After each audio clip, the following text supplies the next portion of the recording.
The journey to Plymouth began on the Mayflower. The Pilgrims had very little variety in their diet while traveling on the Mayflower. They mostly ate a hard bread called ship's biscuit, along with dried peas, oatmeal, salted fish, and beef. And for drink, everyone, even the kids, had beer. The journey from England to the New World was not comfortable. The Mayflower was a cargo ship, and it was not meant to carry the 102 pilgrims and about 30 crew members. The Pilgrims had to spend most of the 66 days of the journey below decks in dark, smelly, cramped quarters. There were no bathrooms, so they had to use small containers called chamber pots. There were no showers or laundry, so most of the people did not bathe. They may have worn the same clothes for the whole voyage that lasted 66 days.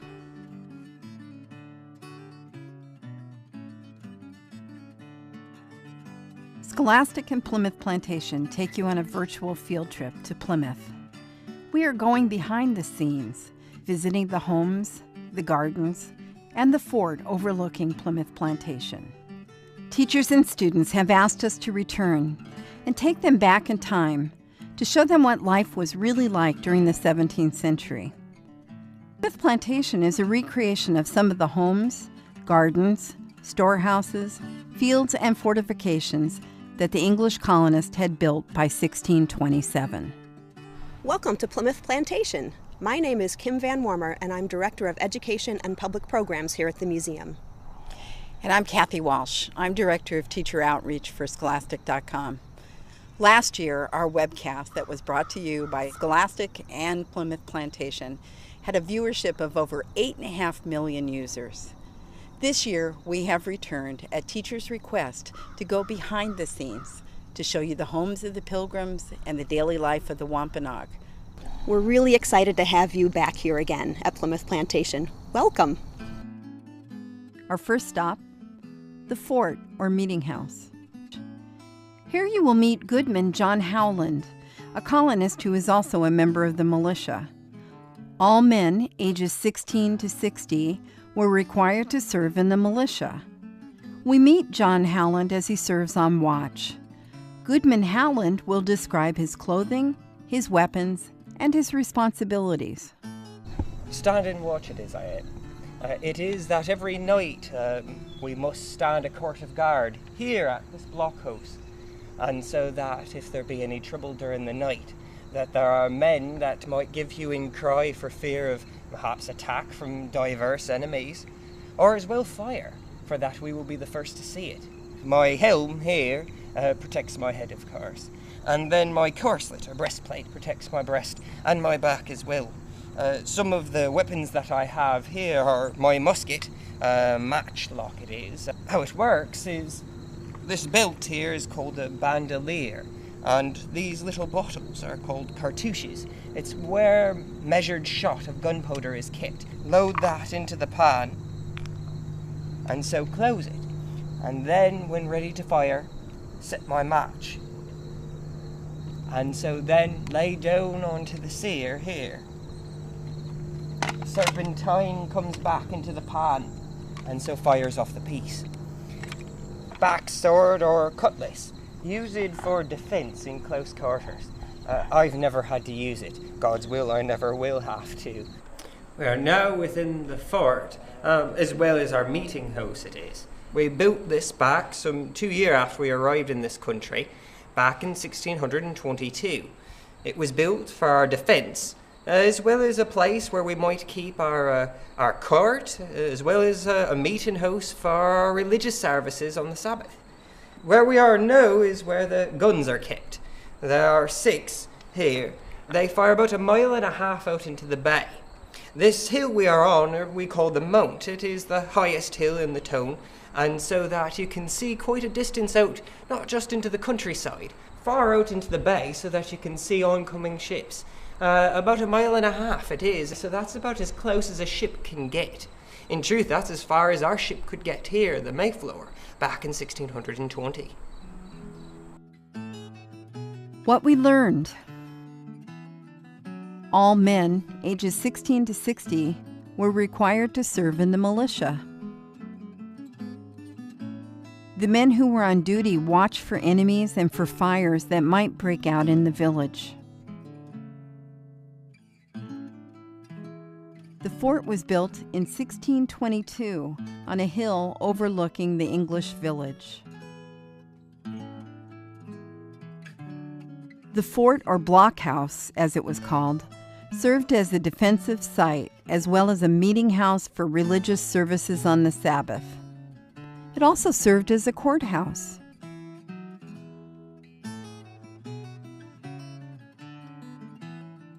Our next stop is down the hill in the village as we come to the home of Goodman Stephen Hopkins. Stephen, his wife Elizabeth, and their family live in this home.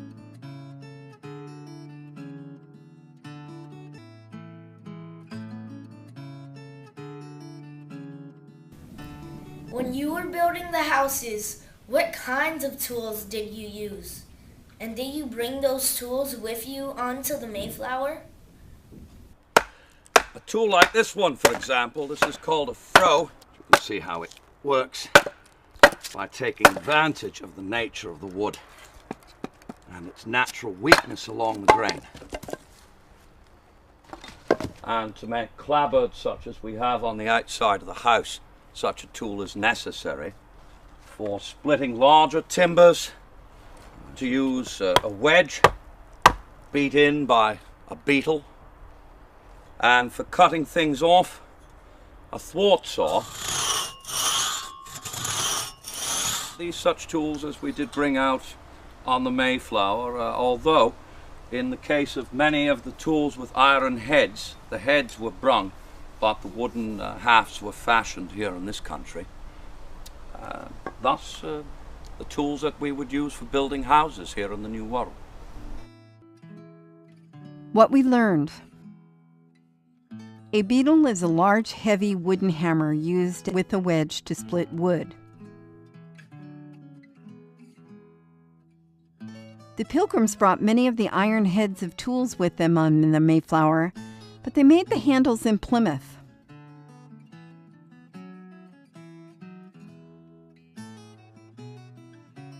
I have a question for you.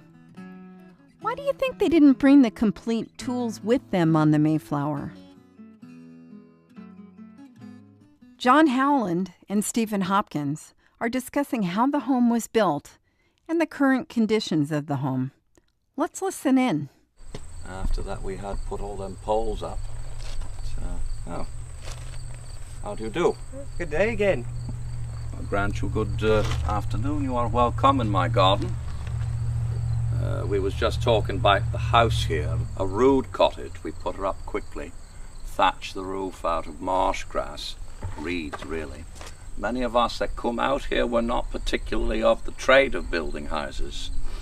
So I expect none of these cottages are exactly what you might call a castle. But clapboards riven for the outside, clay dug for the daubing of the walls within. How now? Oh dear, how are you faring Good up? day. Are you looking to some of the weaknesses in the thatch? It's come now 7 years, dear. This thing is coming a bit loose, and now these strangers here are somewhat interested in the order of the house. It's a fine house. I have great faith in your ability to keep it fit. I'll be in the garden then if you're looking to me. All right then, my dear, yay.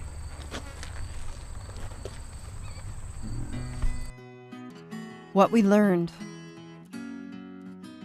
The roofs of the cottages were thatched, made with reeds.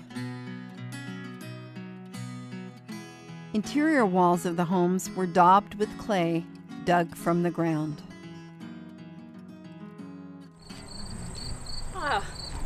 Oh now. Well, you've come to my garden, have you? It is looking fairly good now. This garden is very important for my family because this is how I keep my family healthful and how I keep our food very tasty. So there's all sorts of things here that my daughters and I care for. We must tend to the tares, keep the weeds out of our garden. And this is thyme, and this is our marjoram, very good seasoning for our food. Sorrel has a leaf that tastes almost like a lemon. No lemons growing here, are there? sage. This is excellent, good for cleaning your teeth. Rub this up with salt, rub it on your teeth, take all the yellowness away. Dill here, this one is you can use the leaves and you can collect the seeds at the end of the season. And that's excellent, good for planting for the next year. It's good for medicine and it's good for flavouring also. Out in the fields is where we grow our corn. And that is the work of my husband, but my daughter and I was always helping them out there also. Of course, the work that we do out here is in the garden and such, but where we use the things from the garden is inside the house. Why do you not come into my house and we'll see what that's like?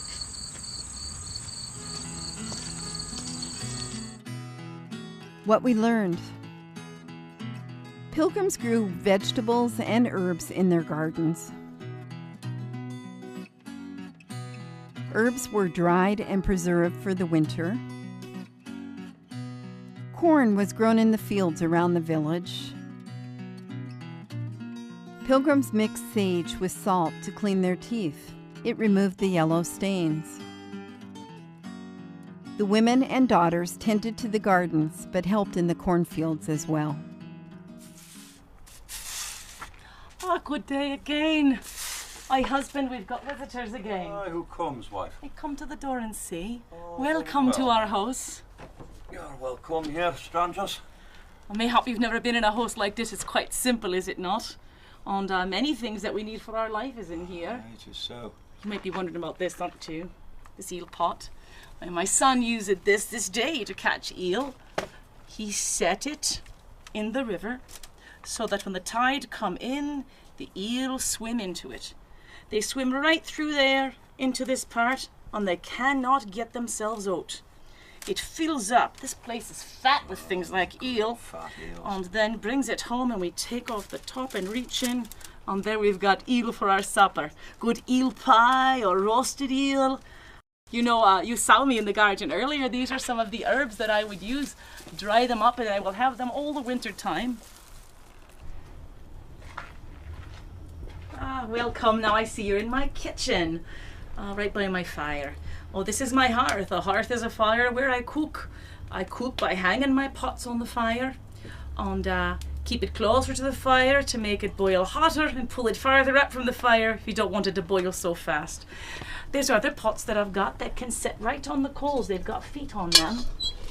This is the Indian corn that we grow here. And the way that we will eat this is to pound it up in this mortar and pestle. And then we crush it. And that's how we get our food. Every meal we have has got this corn in it. We're eating it all the time. Some people say this town is very loud because they're always hearing people pounding their corn. But I'm grateful for it, and my husband also. We're living in this house where right next to my kitchen is the place where we sit, and right next to that is the place where we sleep. It's a very small house, but so many people can live here. We had 8, 10 people living here at one time. Now there's 6 of us, so it seems quite like a bit more room now than there was before. My husband made this stool for me after we came here. You can see it's a very simple stool. We brought other kinds of things with us for furnitures. You can see this chest. That's got carving on it. That's a sort of piece I would have brought from England. No one here has time to carve something like that. Did you notice that I've got a chair hanging on the wall? Does that seem an odd thing to you? Well, in my house, I think you can see there's not a great lot of room. And so, if we need room to walk about, we might set things up on the wall like that to keep them out of the way on the floor. Now, someone said there was a question that someone wanted to ask me.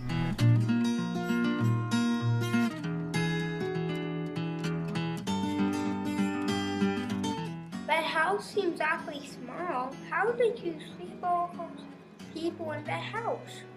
Believe it or not, there was 8 or 10 people at one time sleeping here. We had to put the table against the wall and bring out beds such as this that are set on the floor. So my husband and myself, we sleep on this bedstead. And on the bedstead there is 2 mattresses. One of them has got straw and one has got feather. And my children lay their bed on the floor at night. We did that in England also. Well, it is time for me to lay the board. As I said, I can feel that it's time for supper. This is the board. The board is the table. And when you lay the board, you set the things on the table that you're going to need for eating your meal. So the first thing to set on your table is a cloth. And we have got some trenchers on the plate. This plate is made out of pewter. That is the finest thing that we have in the house, so that when we eat, that will be for my husband. These are trenchers.